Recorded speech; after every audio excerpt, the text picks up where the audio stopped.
welcome to our very special Lag BaOmer live event. A lot of exciting things for today.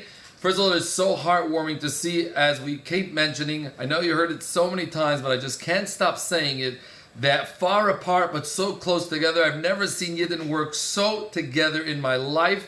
Around the world, let's take Australia for example. Last night, our aim was for 18,000 Yidden and Kanai Nahara, over 30,000 Yidden united. The greatest by far Lag BaOmer parade that we ever seen.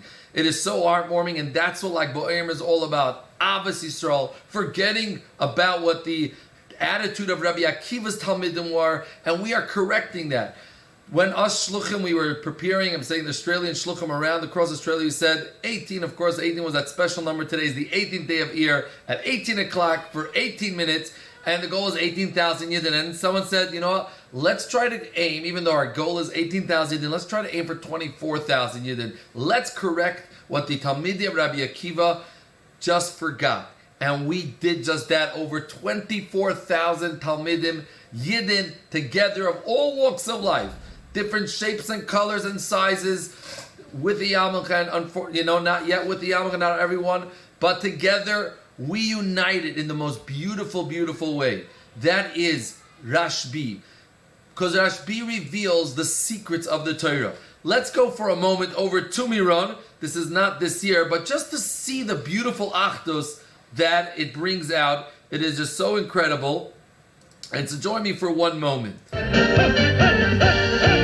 just so inspired. Pay attention to those circles, as you'll see.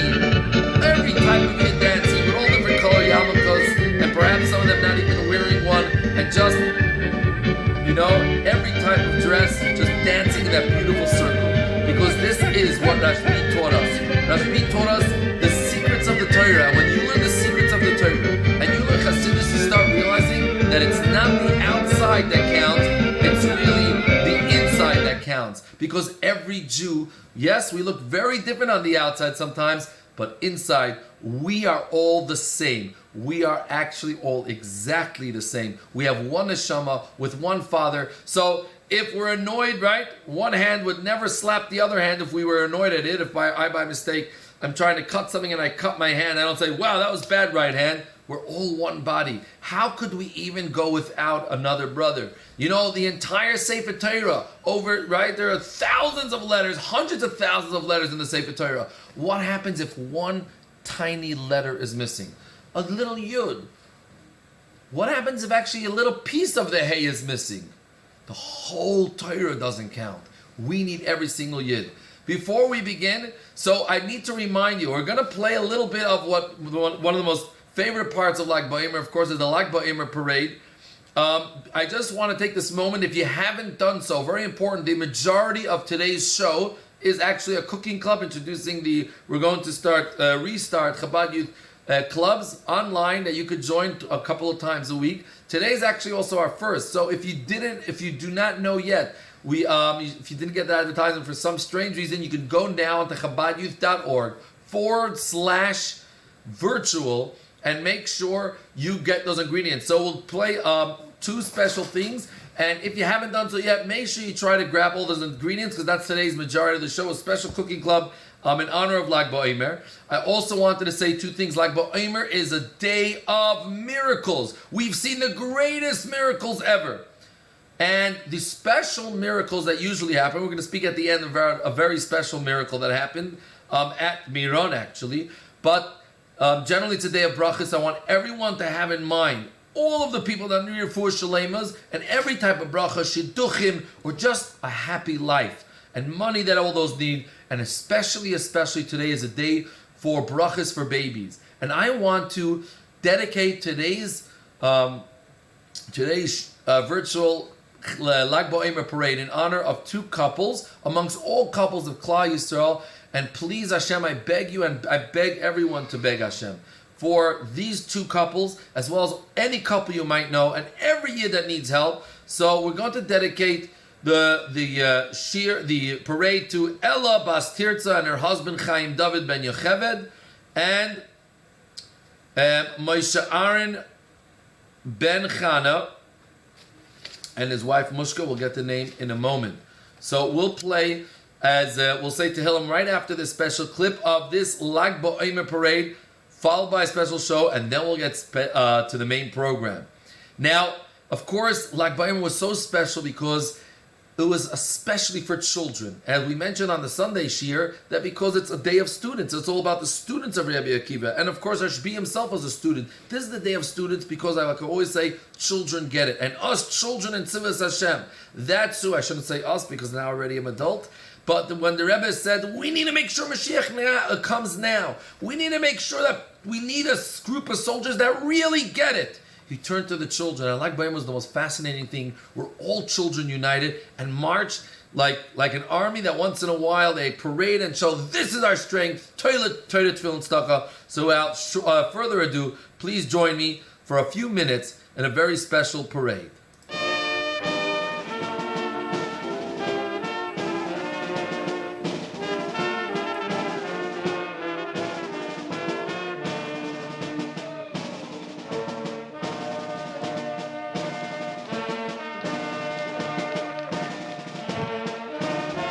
We begin with the 12 Pesukim. Torah, Siva, Lanu, Moshe, Marasha, Kayla, Yaakov. A klein Kind mich machsule dabbe lernt verstehen mit dem der Eises von der Telo und noch Fardem und lach wer geboren hängt mir nur in sein Schädel. As you see by the parades, the Rebbe would address the crowd.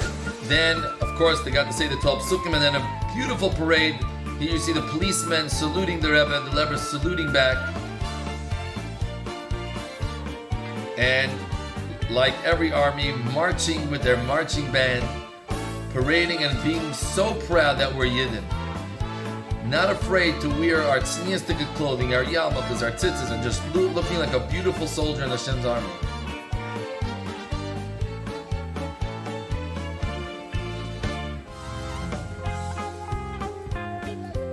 If you can see, of course, it's a day of Upsharnish. Watch what the Rebbe does as he joins in the Upsharnish. Watch the Rebbe's fingers as he makes with us like a scissor to join, and showing that he's joining in these many kids. Of course, during spring summer we can't take a haircut, but as we're going to hear soon in our story, that was definitely a day too.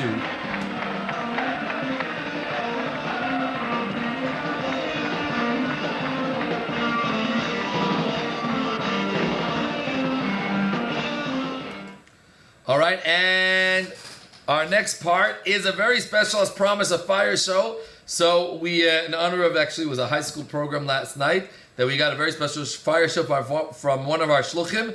And so it's of course the videos at night, but done specially for Lag BaOmer, for last night's program and today. So join me in our special fire show, and then we'll go straight to our main program, the cooking show. So please take these moments, if you haven't done so yet, to grab your ingredients. And let's move on right to the show.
אשר ברחת במערת צורים שעמדת שם קנית אותך בדרך הר יוחאי המשכת אשריך שמססות לחבריך הר יוחאי עד ששיטים עומדים לימודי אדוני הם לומדים אור מופלא אורי קודם יוקדים הלא הם היו חמוריך הר יוחאי המשכת אשריך שמססות לחבריך בר יוחאי ולשדה תפוחים עלית ללקוט בומר כחים זאת תורה כציצים ופרחים נעשה אדם נאמר בעבורך הר יוחאי המשכת אשריך שמססות לחבריך בר יוחאי נסרת בגבורה ובמלחמת אשדת השערה וחרב הוצאת מטרה שלחת נגד צורריך הר יוחאי המשכת אשריך שמססות לחבריך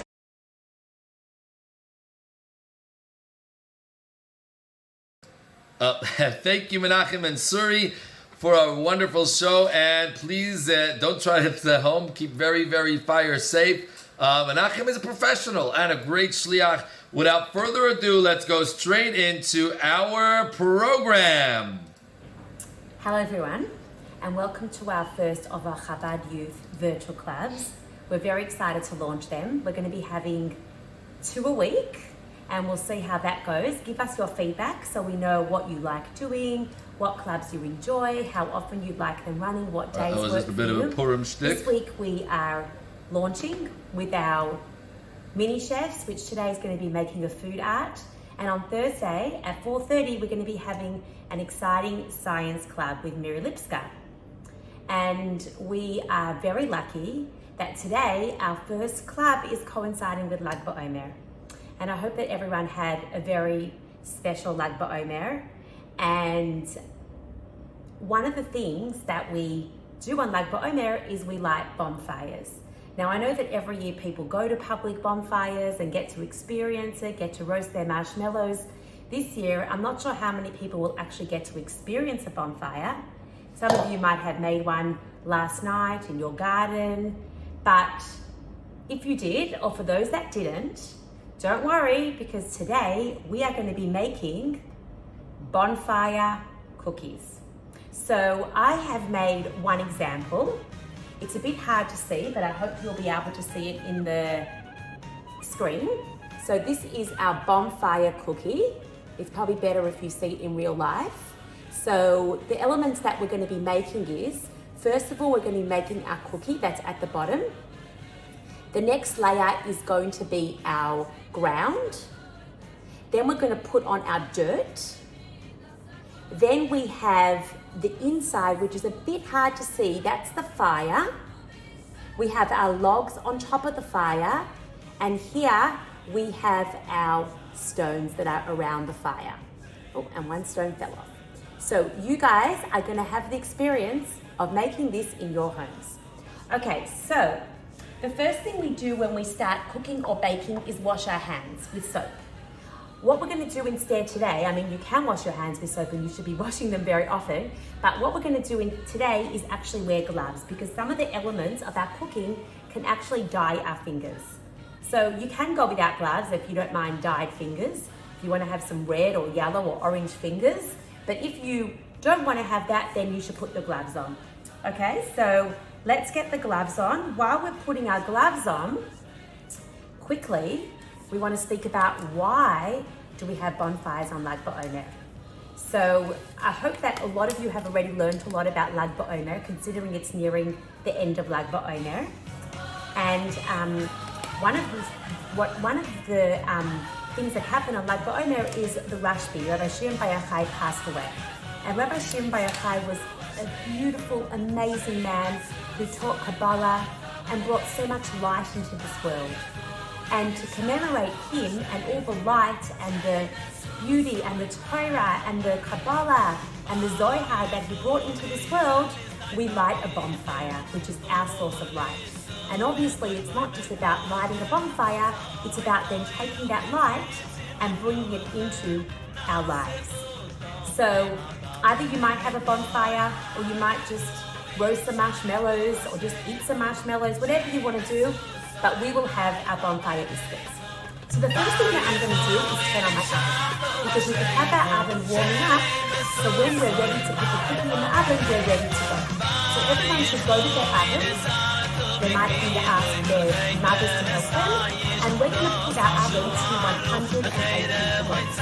Okay, so everyone can now walk quickly to their oven, put it to 180 degrees, fan bake, and that's the temperature that we're going to bake our biscuits on. Now I've already done it in advance, so I don't need to go put mine on, but all of you can put yours on.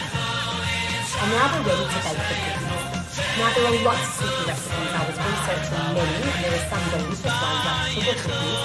But a lot of the recipes that I found, they want the dough to be refrigerated for some time, and we haven't got time for that. Like an hour of refrigeration would have worked in our time scale. So I tried to find a cookie recipe that's really simple, really easy, and would not need refrigeration and take quickly to make.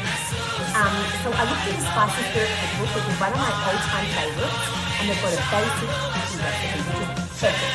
And my sister reminded me about it, and I looked that up. The only thing is, in the recipe, it says you have to use margarine, and I don't really like using margarine. So what I did instead is I just used oil, and I'm going to put less oil than the margarine, because when you use oil, you should put a little less than the margarine. So I've got my mixing bowl, and I am ready to go. The first thing I'm going to put in is 1 egg. Okay, so we're not making a very big recipe. I've taken the recipe I found and I've divided it up, because we don't have time to make a lot of cookies. If you love this recipe, you can make more in your own time. But for today, we're just going to make a small amount. That might just be enough for you, or maybe to share with some siblings. Okay, so we've got our egg. Now we've got our glass, and we have our fork. So we have to make sure that we have to check the egg to make sure there's no blood spots. If you need help from a family member to check it for you, you're welcome to ask them, or to help you crack the egg. So I'm going to crack the egg into my glass. I'm using a glass so I can see if there's any blood spots. I can either put it back and forward in my shell, or I can just check it once it's inside of my glass. So I'm going to have a quick look. Yep, looks good, don't see any blood spots. I'm going to take my fork and I'm going to give it a mix. Okay, just to have it really, really well mixed up. Yep, it should look a bit like that. And we're ready to go. We're going to pour it into our bowl. Okay, so our first ingredient is done. We've got our eggs. Okay, our next ingredient is our oil. We are going to use 1/3 of a cup oil. Actually, I'm sorry, we're actually going to use 1/6 of a cup. When I tried out the recipe, I tried 1/3 and it was a little bit too moist the dough. So we're going to go down to 1/3. So either 1/6, so either you might have a measuring cup that is 1/6, or you might have a measuring cup that's 1/3 and you can use half of it. So I'm actually going to get my measuring cup that is 1/3. I forgot to prepare it. And I'm going to just use half of that. Okay, so I'm going to get my oil, and I am going to put in half of my 1/3 of the cup. It doesn't matter if it's not exact, because I've kind of tweaked the recipe anyway, so it's not perfect. And that's the interesting thing with baking. You can kind of tweak it a bit, see how it goes, add things if it doesn't work perfectly. There's no hard and fast rules. So I'm going to put that in. Excellent. And this is an easy recipe because you can just put everything in. Some recipes you have to put it in a certain order and mix a bit and then do this and that, but beat it up. I'm just finding the easiest recipe so we can just go with it. Next, we've got the vanilla essence. Now, we are meant to use 1/4 of a teaspoon. If you have different measuring spoons, you can measure 1/4 of a teaspoon. Again, if it's a little more, a little less, it's not the end of the world because vanilla essence gives it a lovely taste. So for today, I've only prepared 1 spoon. It happens to be a teaspoon. So I'm gonna just put in, make it about 1/4 full. okay? So it doesn't matter if it's not the exact amount because vanilla essence just adds a nice flavor. It doesn't ruin it if you put a little bit more. So I'm just gonna measure about 1/4 of my teaspoon and I'm gonna pour that in. Okay, excellent. That is our next ingredient. Now we are ready to add the flour. Now you can do these ingredients in any order you want. I've just put them in this order, but you're welcome to change it. Now for our flour, we need 1 1/3 cups. Okay, so if you have a 1 cup, you can use that. If you still have your 1/3 cup, you can fill that up 4 times. Whatever works for you to measure 1 1/3. So I'm gonna take my flour. I've actually got it in a very big container because I got a big sack of flour and I divided it into these containers. So I'm working from containers, but you might have it in a packet or whatever you're keeping it in. Okay, so I've actually got my measuring cup. We need 1 cupful. That's number 1. And then we have to put our 1/3. So either you can just kind of measure 1/3 of this cup, or if you have your 1/3 of a cup, because you already used it for the oil, then you can use that 1/3 of a cup, whatever you like. But your 1/3 of a cup might be a bit oily, so I might just keep this cup and only try to measure what's about 1/3. Yep, I hope I got it right. Yep, that looks right, so I'm gonna put that in. Okay, flour done. Moving on, we're gonna get to the icing sugar. Now the icing sugar is 2/3 of a cup. So again, you can put your 1/3 of a cup in twice, or you can use your 1 cup and just see what's about 2/3. Again, we're estimating a bit, but it seems like this recipe can work if we don't follow the exact measurements. Okay, so let me get my icing sugar. I've got it in a Ziploc bag. You might have it in a container, whatever you guys keep it in. I just love Ziplocs. And I'm gonna put 2/3 of a cup.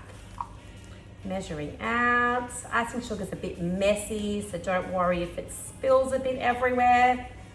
And I think that looks a bit like 2/3 of a cup. You can estimate for yourself if you're happy with it. And we're actually going to be using the icing sugar later, so we're going to keep it very handy. Okay, icing sugar going in. And our last bit is our baking powder. So we're going to use our teaspoon again. Probably we should have done the baking powder first and then the vanilla essence because our teaspoon is a bit dirty. So hopefully it won't get our baking powder too dirty, or we can pour it in, or we can just scoop it out if it's not too dirty and it won't dirty our baking powder. Or if you use 1/3 of a teaspoon, 1/4 for the other, then that you'll be all right because you're using 2 different teaspoons. Here we've got, and in that goes. And now we are ready to mix. So we're going to take our mixing spoon and we are going to give this a mix. Hopefully our dough will end up being a good consistency. It shouldn't be too hard to mix because we're not making a massive amount. So it should mix pretty easily. We might towards the end need to even use our hands to get it really, really mixed up. But it might work with the spoon, or we might have to use our hands. And if we're going to find that our dough is not really forming into a dough because it's a little bit dry, then we might have to add a little bit more oil. So that's something to keep in mind, because I did cut down on the oil because it was too oily, but now my recipe looks a bit too dry, but maybe when I start using my hands to mold it, it might work. So I'm going to start using my hands. I've got my gloves on, I should be all right. And I'm going to see if it's going to mix together nicely into a dough. If not, I might have to add that little bit more oil to it. So you can stick your hands in and see if your recipe is going nicely into a dough. I think that mine needs a little more oil. Now, if you're putting a bit more oil, just put a drop, or you might again put it into a cup and then pour it in if you're worried. because you don't want to overdo the oil. It could then get a bit too moist, and that won't be right either. Okay, I can see mine turning into a bit more of a dough now, which I'm very happy. And I might just put a drop more oil and then we should be right.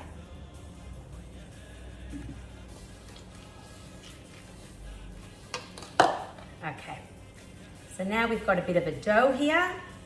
I hope that you've got a bit of a dough going with you. Sometimes if we use our hands, it works a little bit better. To get it very well mixed up. Okay, and I'm just kind of pushing my dough into the bottom to try to gather together all the parts. Yeah, and we've got it into a dough. So it should all form together. So if it's still not, you might need that drop more oil, or if it is, then you're pretty much good to go. Okay, so now we have to actually make it into our biscuits. So we've got quite a lot of dough here that I would say could make 4 or 6 biscuits. So I think at the moment, let's not make that many because we just don't have time for it. We might just make 1 or 2, and then later you're welcome to make more. So I've got my dough ready. What I'm going to do is I am going to get my baking tray. So your dough should look a bit like this. I'm going to get my baking tray and I'm going to put my cookies onto my baking tray, and then I'm going to put them into the oven. So here we go, I've got my baking tray. Now I've put some baking paper down, just easier, then I don't have to wash my tray and it comes off nicer, but you're welcome to put it straight onto the tray. And I'm going to grab a little bit. It doesn't really matter what size, whatever size you make, that's going to be the size of your cookie. I wouldn't do ginormous because it will take too long to bake and we're not going to have enough time. So probably if it's a bit smaller, the better. Now, obviously you can roll out the dough and use a cup to make perfect circles, but it doesn't matter if it's not perfect. So I wouldn't get stressed about that at the moment. I would just try to form a little circle. So I'm just took my ball, smashed it down in my hands and trying to make some kind of circle. Okay, so I've got a bit of a circle. I'll put 1 down at the moment and I might make a second one to be safe. Okay, I think that will be enough. I know you're going to have spare dough, but you can bake them later. You can bake them in any shape. You can decorate them in any way you want. You can decorate them before you put them into the oven, after, whatever you want to do with the extra dough, or maybe someone in your family wants to make some also. Okay. Here we go, we've got our second circle and they are getting into the oven. Okay, now we need them to go into the oven for about 10 minutes. Now always it's good to set a timer, so I might have to remind you when it's going to be 10 minutes, or you can set your own timer or I'll set mine, because if you don't set a timer, you often forget. Okay, so everyone can now put them into your oven. Your oven should already be warm.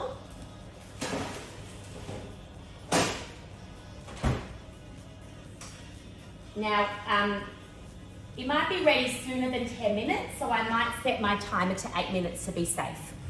Okay, now we are up to preparing the toppings. So if your gloves are a bit oily, which mine actually are, I might change gloves. You're welcome to keep the same gloves on and wash your hands, wash them with soap, or if your hands are oily, you wash them with soap. I'm gonna change my gloves just because I have more gloves, so I will feel happier with clean gloves. So I'm actually gonna just quickly grab another pair of gloves and we're gonna get to the prep. We're gonna now get ready to make our toppings. Okay, so we've got a few different things we have to get ready while this is in the oven. It's the perfect opportunity to get our toppings ready. We're gonna work down to up. So the first thing we want to start with is the ground. We wanna make the ground. So the ground is actually going to be chocolate icing. Now there are so many recipes for chocolate icing, but they're quite fancy, a lot of them. You've got to melt chocolate, mix things, melt butter, and I was like, oh, margarine, I'm not gonna do a fancy one now. in your own time, you're welcome to. You can look up some fancy recipes. We're just gonna do the simple icing sugar one. Okay, so we are going to get some icing sugar that we had before. We only need a little bit because we're only icing 1 or maybe 2 biscuits. If you want to ice more, because you want to make them later, you're welcome to make more. But I'm just going to make a very small bit. So I'm going to grab hold of my next mixing bowl and I'm going to pour a little bit in. You don't need a lot. So let's say this is my mixing bowl. I'm just going to put that much. It's very, very little, but we actually don't need a lot, believe it or not, just to cover the cookie. Okay, I might add a drop more to be safe. You can always eat the icing after if you want a little treat. Okay, now what we're gonna do is something interesting. We are gonna put Nesquik in, or if you have another type of drinking chocolate, or you can use cocoa, but it won't be as sweet. You might need to add a bit of sugar. And we're gonna put some Nesquik in to give it the color, the chocolate color, and the taste. So you can put in as much as you like, tablespoon, a teaspoon, a little bit, it doesn't really matter, it's just giving it the color. Okay, now that's well done. So in our bowl, we've got our Nesquik, we've got our icing sugar, and now we need to put a bit of water. Now you're welcome to use hot water. I'm gonna give it a bit of a mix. Hot water might be better, or it can be lukewarm. I'll put my tap on, get my water a bit hot, and I'll put that in now. You only want to put a very, very little bit. So maybe get your cup, put your water in the cup, and then pour a bit from your cup, because if you put it right from the sink, it will go flying. You just need a drop. You put a drop, you mix, you see if it's good. Put a drop more, mix. We don't want it runny. We want it very, very thick, but of course all the icing sugar has to melt in. So I've just got some warm water from my tap that should do the trick. I'm gonna start with a very, very little bit. Really, I put a drop and I'm gonna give it a mix. Now, if I see that it's forming well into a bit of a paste, I'll be good. If not, add a bit more.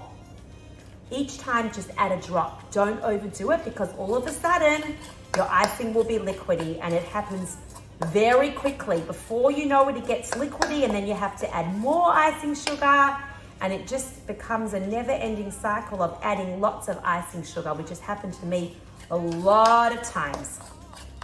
So now you should be getting a chocolatey paste.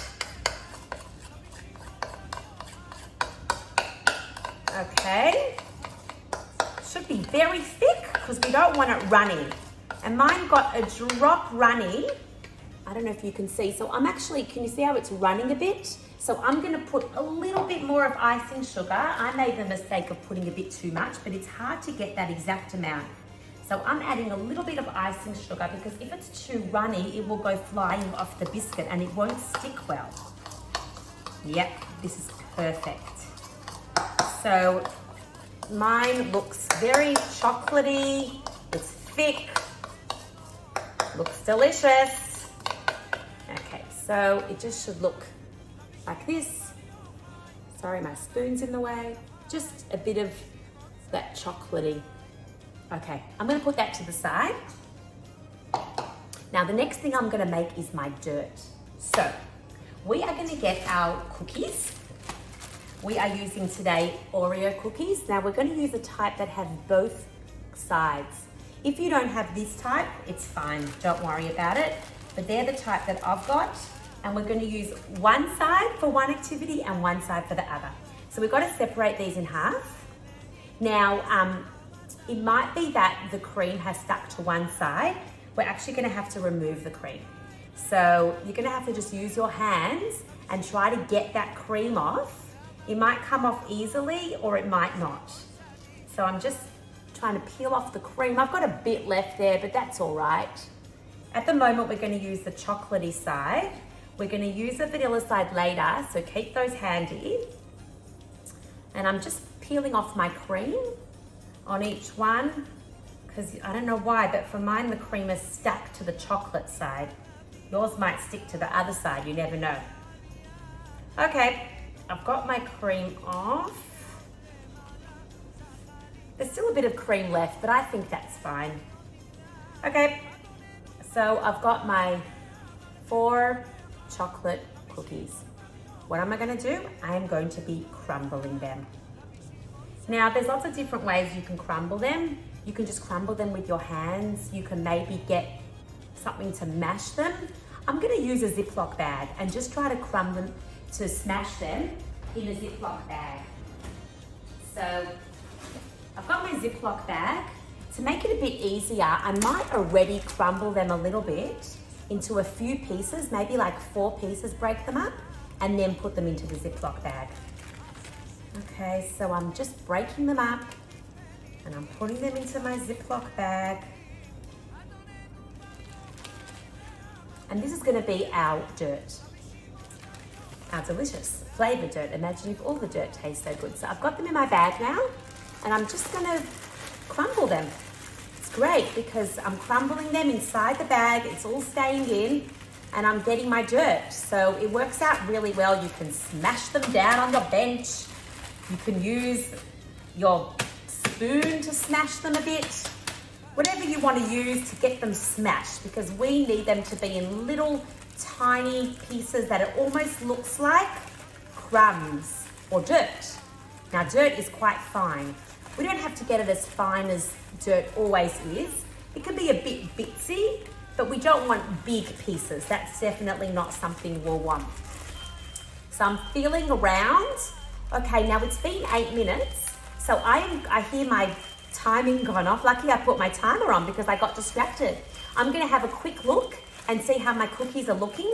You guys can too. They should be getting a little bit golden brown at the top. That's how we know they're ready. If not, we'll keep them in longer. So let's all go have a look at our cookies, and don't forget everyone's ovens are a little bit different.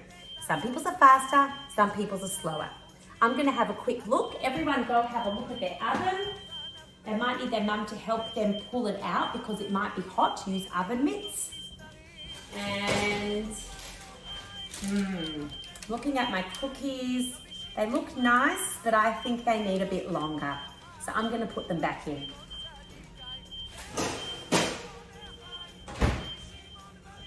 And I'm going to set the oven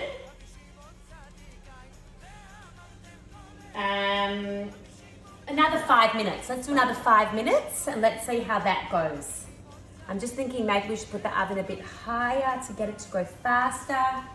You can put your oven up a little bit, maybe to 190, just so we get them made a bit quicker so we can put the toppings on. Yeah, that's good. Okay, we've got our crumble cookie. I hope everyone's quite crumbled.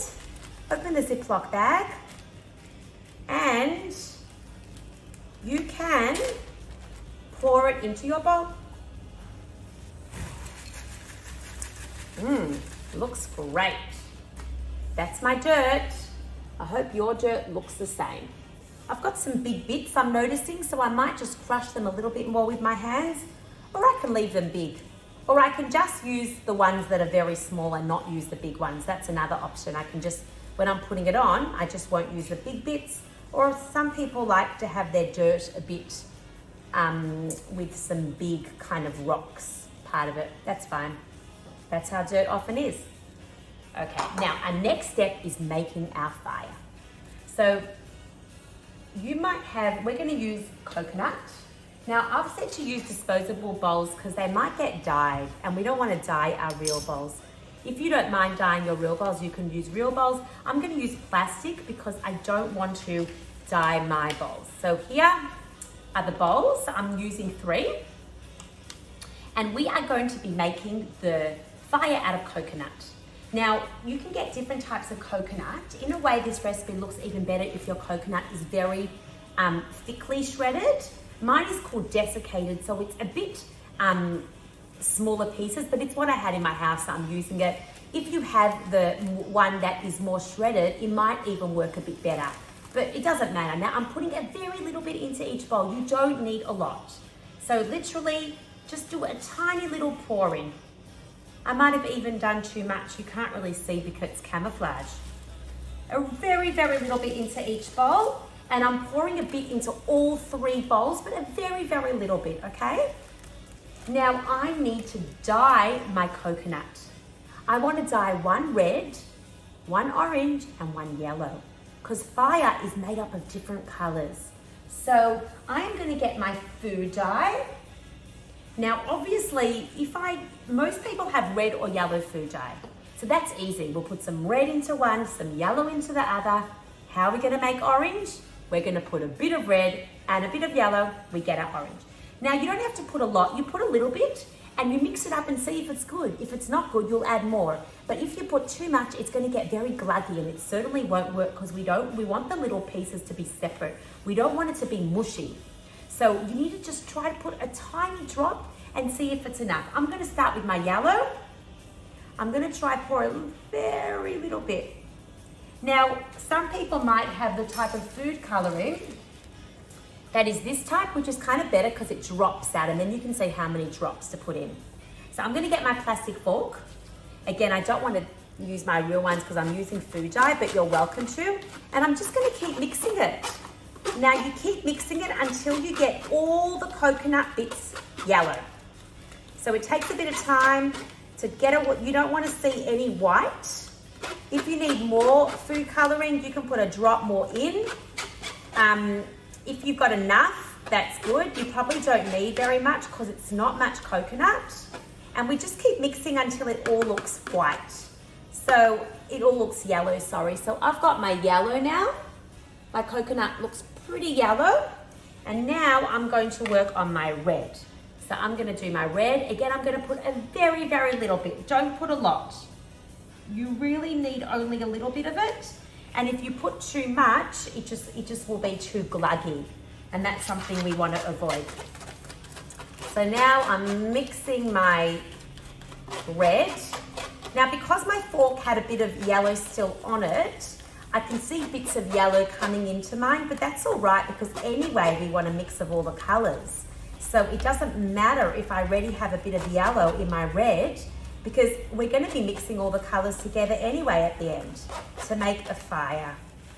Okay, I can see some white bits, so I'm just going to keep going until I can get rid of all my white.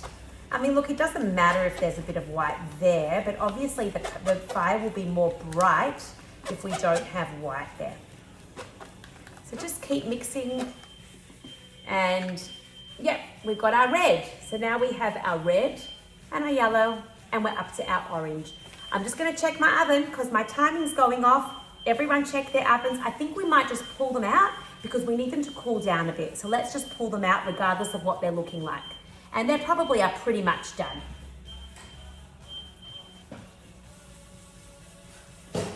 Yeah. Look, they're not so golden brown, but they looked pretty baked, so I'm happy with that. And I'm actually going to take them off my tray because my tray is hot and I feel like it will keep them hot. So if I take them off my tray, they might cool down faster. So I am just going to pull it off my tray and leave them. I'll just move them to the side. At the moment, I'll just put them over here and I will let them cool down for a little bit.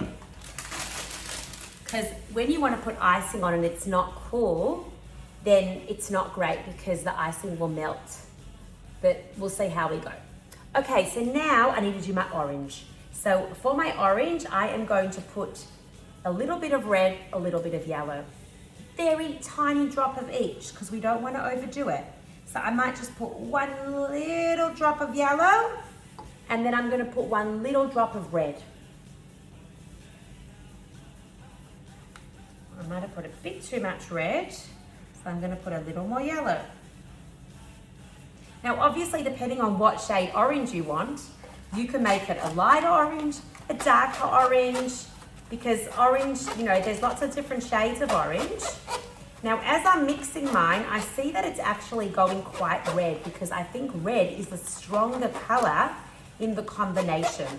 So because I want it a little more orange, I'm gonna add some more yellow because I don't want it to look the same as the red because then you won't tell the difference when we're actually going to be making our fire.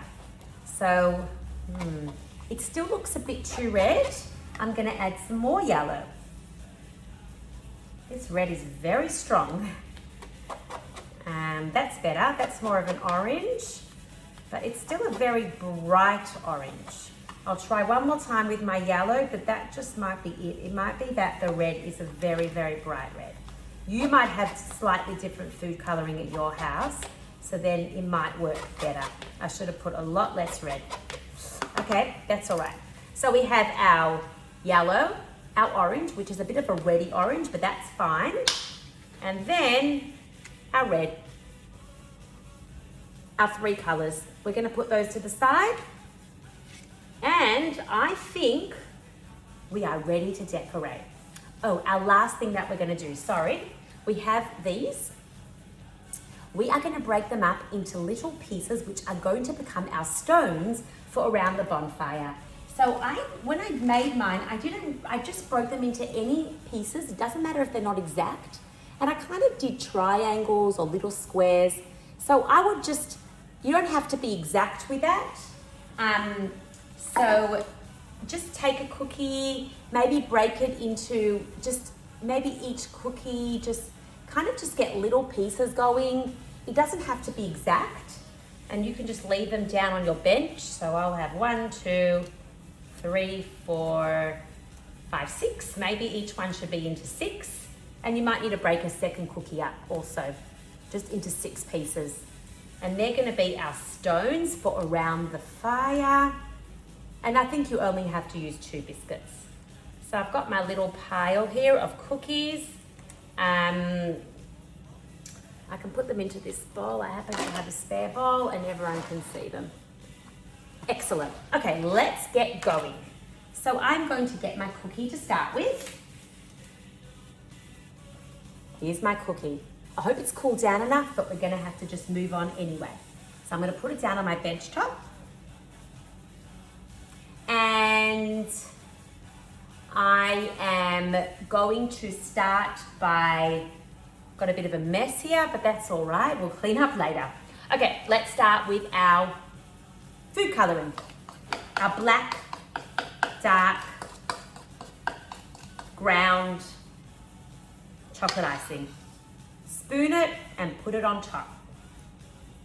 Okay, you might want to actually put your cookie down on a plate so you can lift it up afterwards. That might be smart. Or you can just make it on your bench top, whatever works better for you. So we're gonna get it. We're gonna try to cover our whole cookie. I can see it's melting a little bit because my cookie's a bit warm, but that's fine.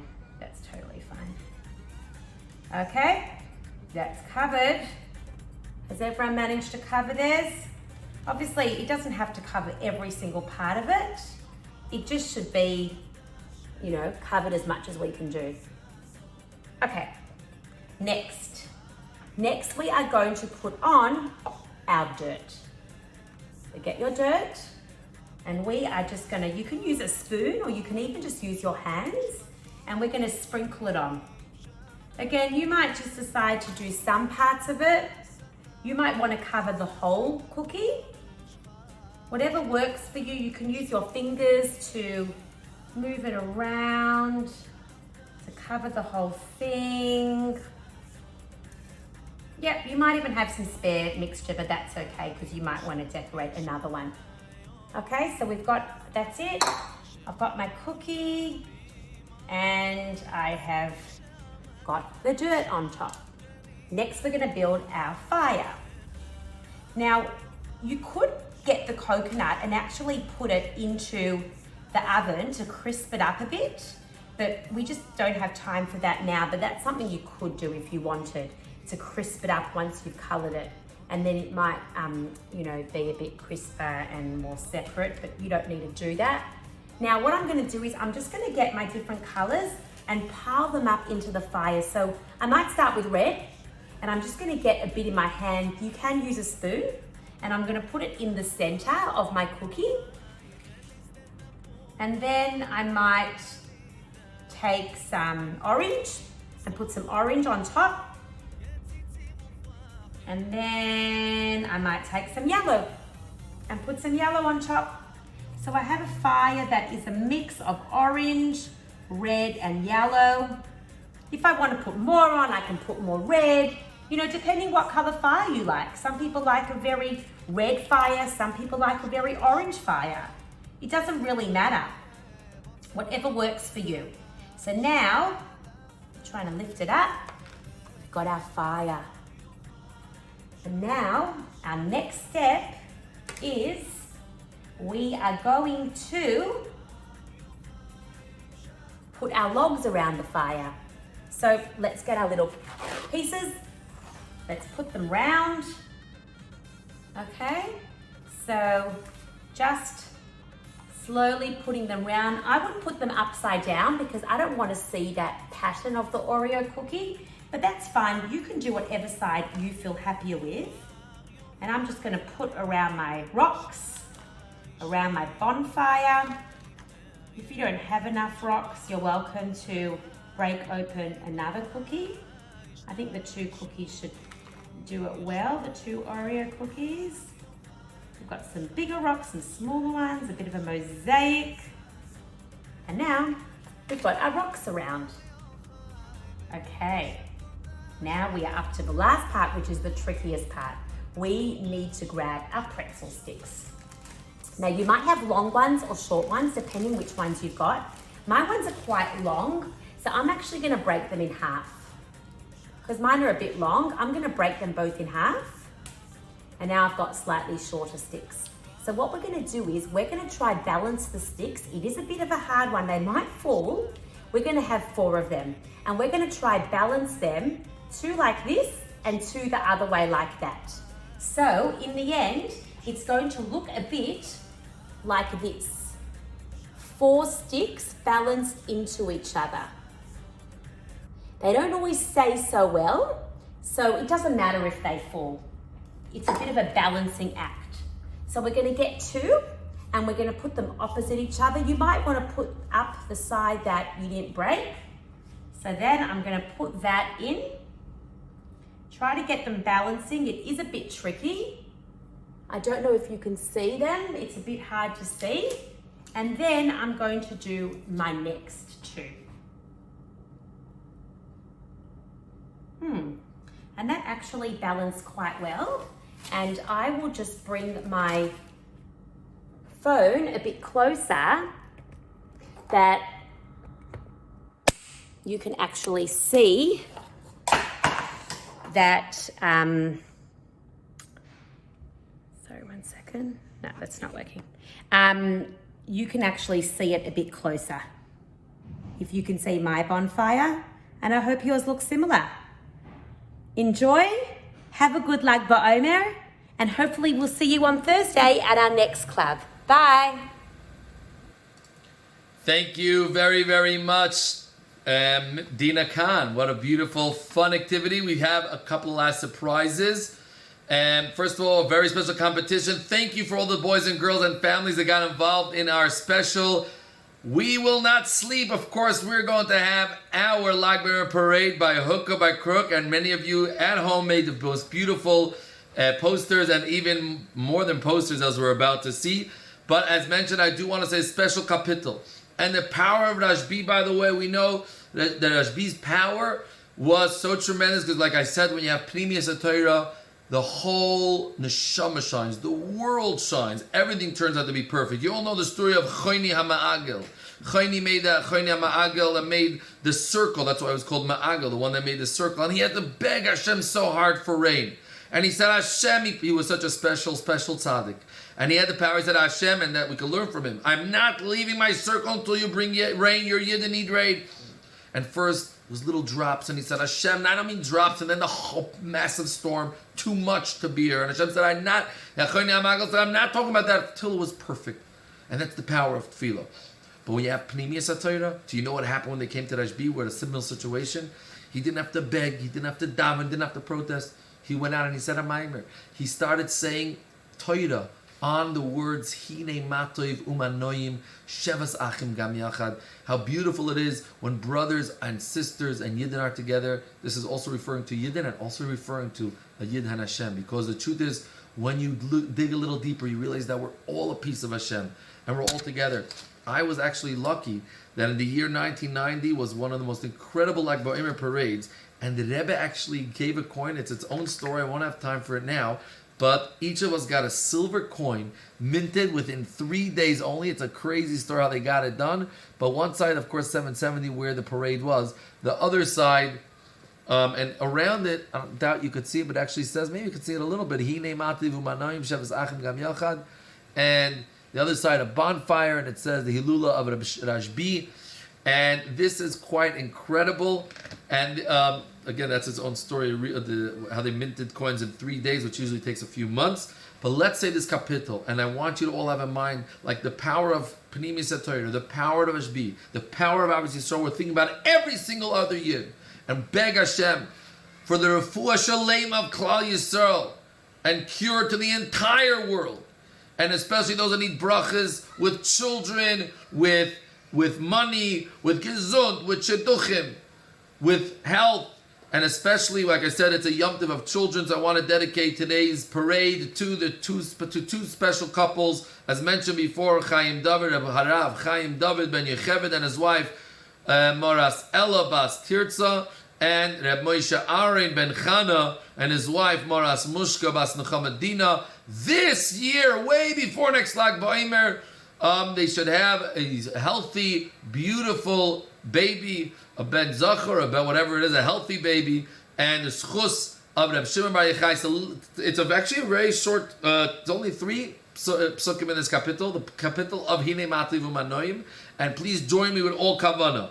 Close your eyes, have everyone in mind, especially these two couples, and join me together. Shir HaMailos LeDavid. Hine Matliv Umanoim. Sheves Achim Gam Yochad Kashemen Hatoiv Al Haroish Yoireid Al Hazakon Zikan Aharoin Sheyoireid Al Pi Midoyisov Kital Chermoin Sheyoireid Al Harerei Tzion Kisham Tziva Adonai Es Habracha Chayim Ad Ha'olam. And now, before our story, for our special competition, I hope I might need some correction.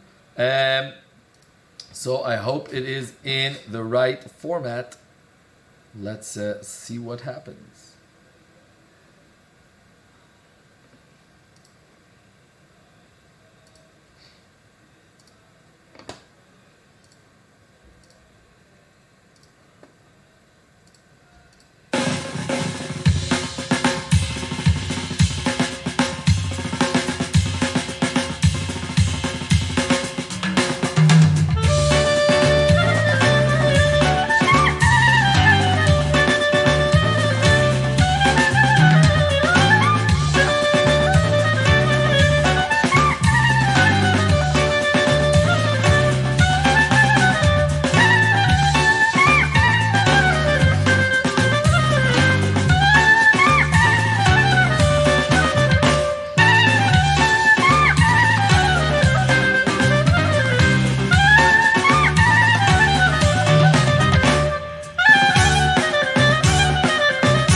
did say was, sorry about that, I said before we announce the winner, I know we replayed it. I said before we announce the winner, I wanted to replay it. I thought everyone deserved a second chance to see the magnificent job all of you have done. Really brought this parade alive, including we saw those different details from an actual parade, marching in the street, to the animations, to the sign with Ahavas Yisrael, with all the people made around, and of course the big yishur koyach to Izzy, our winner, for what an incredible, made many floats, and of course a whole like Bomer fear, so we would not miss out this year. Okay, for our final part, a very, very special story. Before we get to that, just one more reminder, a very special event today at 4:30, the Yeshiva event. So don't forget to log on for a very, very exciting event with Chani Goldman all the way from South Africa. And make sure you're there. Let's go straight into our story. Like I told you, this is a day of fantastic, amazing miracles. And by the way, I maybe should have prepared this before. Now, I don't know if it's true or not. There's definitely tens and tens of thousands of stories of miracles. Now, this part is true, but I don't know if there's background behind it. This is one of the most famous pictures of a Lag BaOmer parade. Now, you need to do this at home if you want to understand what I'm about to say. This is a most beautiful picture hanging in probably most of Lubavitch's house or somewhere. I want you to look closely somewhere at this picture where apparently I heard this from a friend of mine, a classmate of mine, that he says also with his, and I heard this story with a couple of people, so about a bracha for a child, and the Rebbe made a special way. If you notice, I'll try to zoom into it, do it with your hand. If you have this picture, cover everything else other than this part, and you'll notice a shape of a little baby, very detailed. Eyes, nose, cheeks, and mouth. I'll try to zoom into that.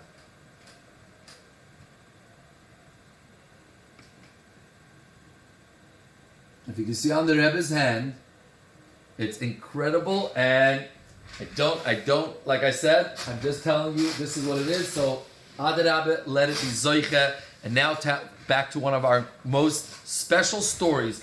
This story takes us back over 90 years ago. It happened in the year Tov Reish Pei Gimel. Today we're in Tov Shin Pei. This happened Tov Reish Pei Gimel. So this is exactly 97 years ago today. It was Lag BaOmer.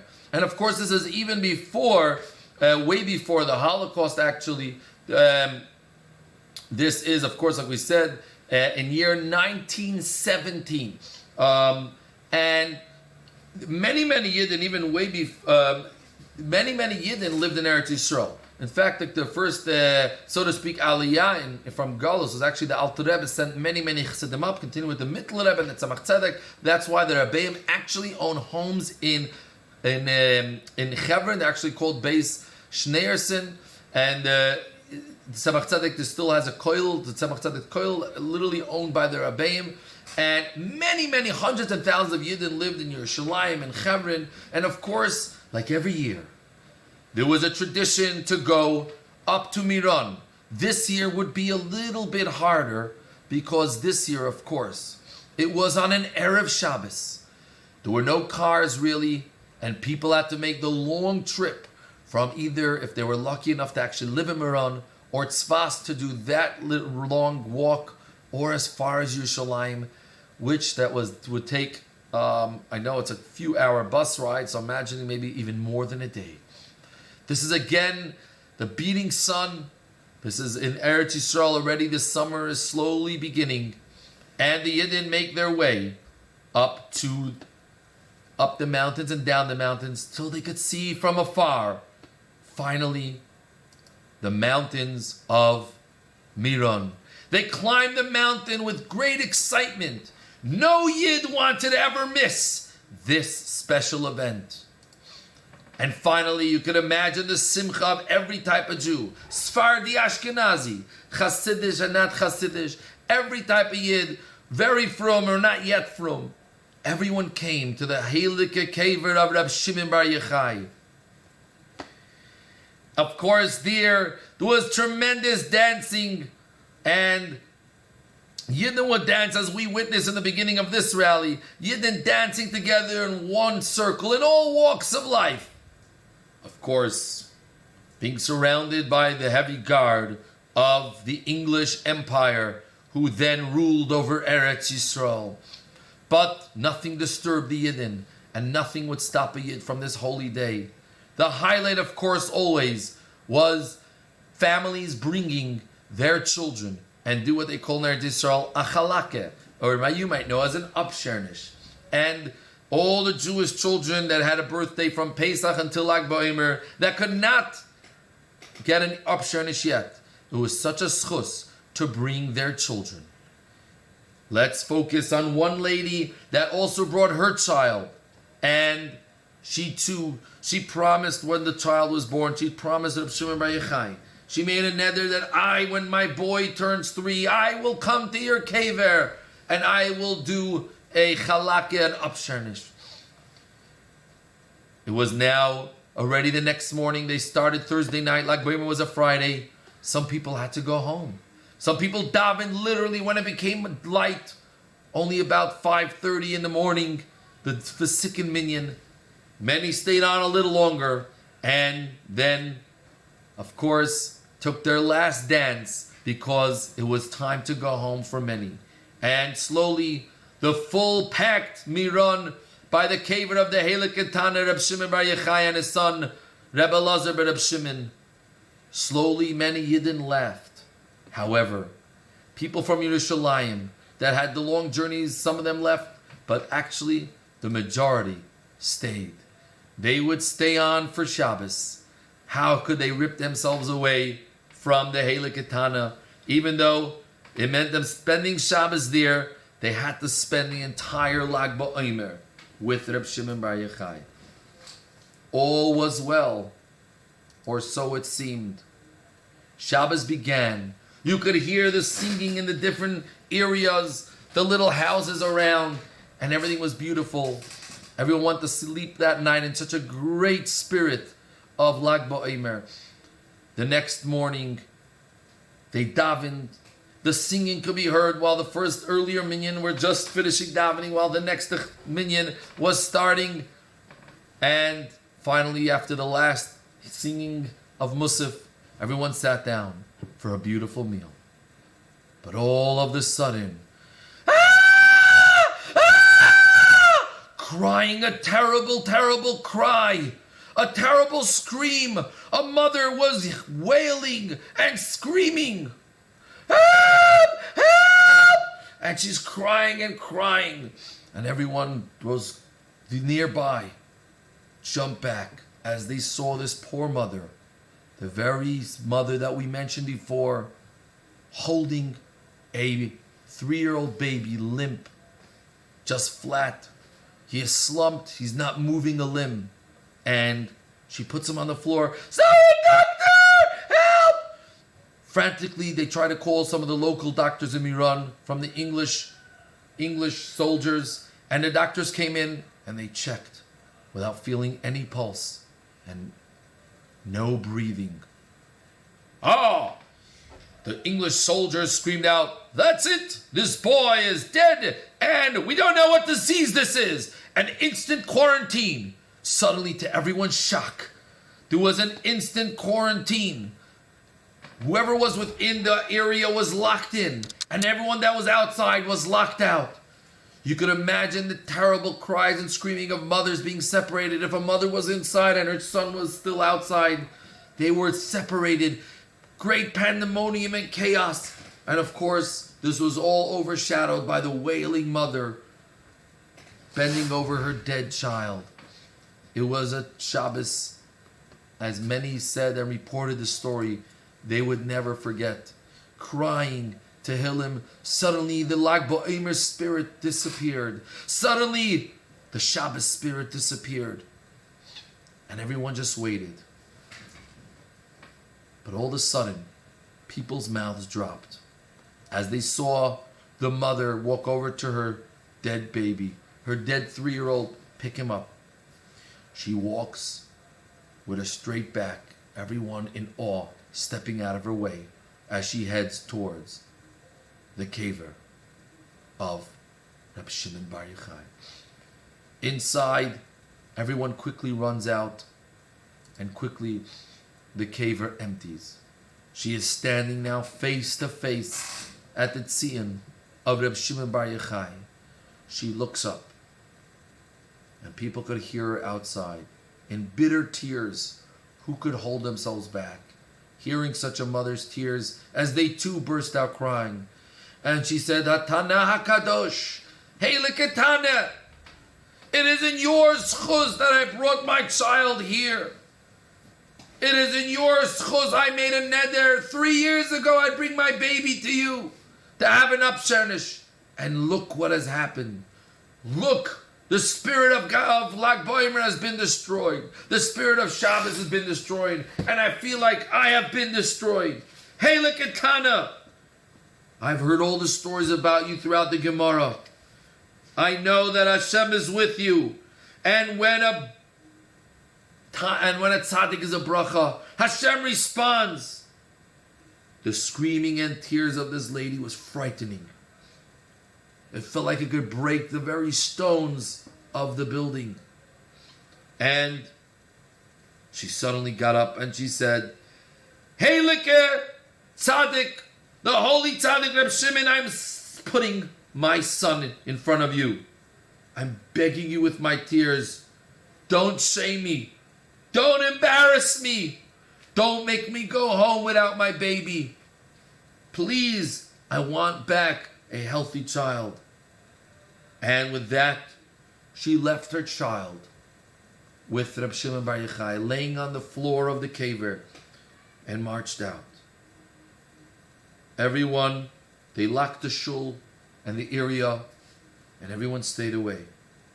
And no one else was there. A while passed. Complete silence. No one knew what to say. No one knew how to respond. Suddenly, a child's voice is heard from the caver. They hear a little child screaming, Mommy, I want water. I want water. They quickly unlocked the shul. The mother came running with a cup. Everyone's face was stunned, excited, shocked, frightened. It was so amazing in front of their eyes. You could imagine once again, as the child marched out, and everyone singing and dancing, as they witnessed a pure nest from the Heilig Ketana in the schus of Reb Shimon Bar Yochai. The government, right away, the soldiers came, trying to figure out what's happening, and the doctors had nothing what to say. Everyone made the bracha, Baruch Mechaya HaMesim, and of course the Kiddush Hashem was second to none, was outstanding. Of course, that Shabbos in Miran, all of a sudden transformed in a Purim like Bomer, like a Shabbos, like no one had ever seen before. The faces were shining of everyone. And people could not stop telling the story of the openness that they themselves witnessed of Tchias HaMesim in the schus of the Heilig Ketana, Rabbi Shimon Bar Yochai. And now, my dear children, it was actually a custom, so we're going to scream this out together. B'schus Hatana Rabbi Shimon Bar Yochai. And with that, we'll conclude and ask and beg that the Heilig Ketana Rabbi Shimon Bar Yochai, as he said, if it was up to one person could save the world, you have that power, the power of Pnimiyas HaTorah. So we ask, and we are relying on Rabbi Shimon and the Heilig Tzadikim and all our Rabbeim, that through shining the light of Chassidus, we should brighten the entire world. It should bring refuah to this world, children to this world, everything to this world. And all Hashem has to do is one thing, and everything will be taken care of. Just bring Mashiach. Let us dance together with Rabbi Shimon Bar Yochai, with our Rebbe, with all the Heilig Tzadikim, and all the Yidden of every walk of life, of every color and shape and size, dancing together to Yerushalayim in the Beis HaMikdash HaShlishi. So let's scream out, B'schus Hatana Rabbi Shimon Bar Yochai. Everyone have a freilich Lag Bomer, and all the best. Let's remember that Avos Yisrael, let's combat the reason for this galus, and when we talk to be Zoicha that before the end of this Lag Bomer, to dance with Reb Shimon and to Rebbe at our lead to the Beis HaMikdash HaShlishi.